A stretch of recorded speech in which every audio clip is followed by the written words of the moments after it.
اهلا وسهلا، مرحبا بكم. شهوة اليوم خبز القروان ولا ما يسموه خبز الشواي، باش نعملوه في الدار.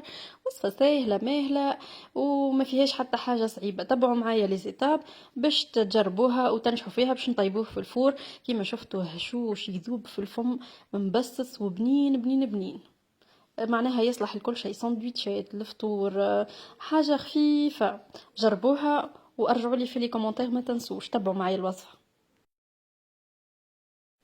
بالنسبة لي أنا عملت رطل فرينة، عليهم رطل سميد رطب، عليهم الملح بطبيعة الحال، ونص كاس متاع زيت زيتونة. هذوما باش نخليهم يتبسوا مع بعضهم مليح مليح.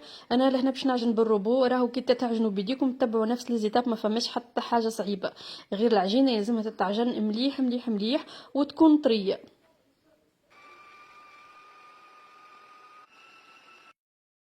لهنا بسسنا السميد والفرينه بالزيت اللي عندنا كيما شفتوا، لهنا يولينا كيما الرمل. راهي مهمه برشا الخطوه هذه.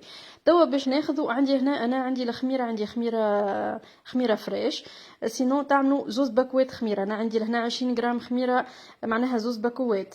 باش نحلها في كاس نتاع ماء دافي، خاطر باش بعد ما تبقاش مكعبره في وسط العجينه. ومن بعد نحطها على الفرينه والسميد اللي بسسناهم، وبطبيعه الحال نعجنوا بالماء الدافي حتى لين نتحصلوا على عجينة تكون طرية. عجنا العجينه نتاعنا مليح مليح بطبيعه الحال، كيما قلت لكم باليد راهو تعجنوها بالكدا بالكدا حتى تحصلوا على شوفوا معايا العجينه كيفاش تكون طريه، تتلصق شويه في اليدين، مهم برشا تكون تتلصق شويه في اليدين. بطبيعه الحال الماء معناها انتم ونوعيه السميد والفرينه عينكم ميزانكم، عجنوا على عجينتكم قد ما تستحق.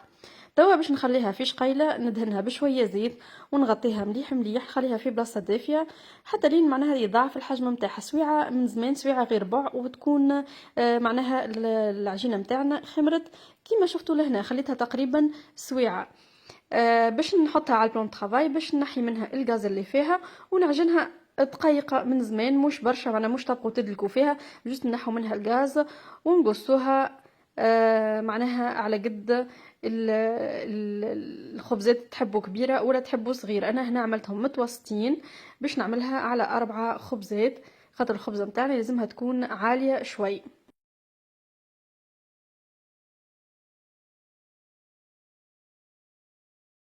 كيما شفتوا العجينه متاعنا خرجنا منها الهواء، حاولت نقسمها على الكعبورات يكونوا قد قد.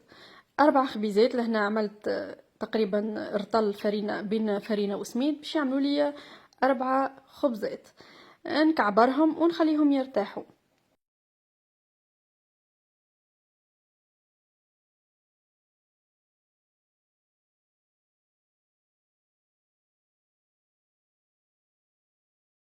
لهنا مهم برشا انكم تغطوهم بساشي ولا بابي سيلوفان باش ما تعملش عفوا اكل القشره الفوقانيه، ومن بعد يعطينا الوجه نتاع الخبز ما يكونش مزيان. تو باش نخليهم يرتاحوا دريجين، نحطوا الفور نتاعنا يسخن ما تنسوش، ومن بعد باش نرجعوا نحلوهم ونخلوهم يرتاحوا. راهي باش تنجح لكم الوصفه هذه لازمكم ترتحوا العجينه اشاك فوا، ترتاح العجينه شوي، معناها بعد العجنين بعد الخمرين وبعد ما تكعبروهم وبعد ما تحلوهم.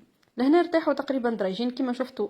الكعبورات تاع العجينه نتاعي عاودوا تحلوا شويه وخمروا شوي، باش نحلوهم بالسميد الرطب. يعطيهم بعد اكد قرميشه اللي تجي في القشره البرانيه، ومن داخل يجينا الخبز مبسس وهشوش وبنين. نحلوهم، انا باش نعمل معاكم خبيزه واحده. كيما شفتوا تحلوا خبيزاتكم وتحطوهم في البلاتو ولا على بابي كويسون، يرتاحوا ربيع ساعة نصيف ساعة حتى لين معناها تلقوهم زادوا شوية في الحجم متاعهم. وليتاب الاخرى تشوفوها معايا من بعد. حاجة مهمة انه ما تحلوش العجينة تكون رقيقة، لازمها تكون خشينة شوي. بعد ما ارتاحوا لهنا انا خليتهم يرتاحوا دريجين، خذوا معناها وقتهم في الراحة. بانسو وشوية ماء باش ندهنوا الوجه، الماء يعطيها لون دوري ويخليها تتقرمش من برا. ندهنوا الخبزة متاعنا ونحطوا عليها لفاح متاع الخبز. لهنا لفاح اختياري، تحطوا وش حبيتوا، عندكم سينوج كمون حبة الحلاوة البسباس العربي، انا باش نعمل غير سينوج لهنا فقط، وانتم ليكم الاختيار بطبيعة الحال.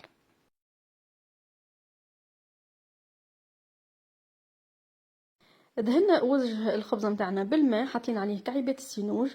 توا حتى بصبعكم تعملوا فيها هكا نقبات باش يعطينا نفس الشكل متاع الخبز هذاك بالضبط. ولا باي حاجه معناها انا لهنا عندي مغرفه متاع العسل عملت بها.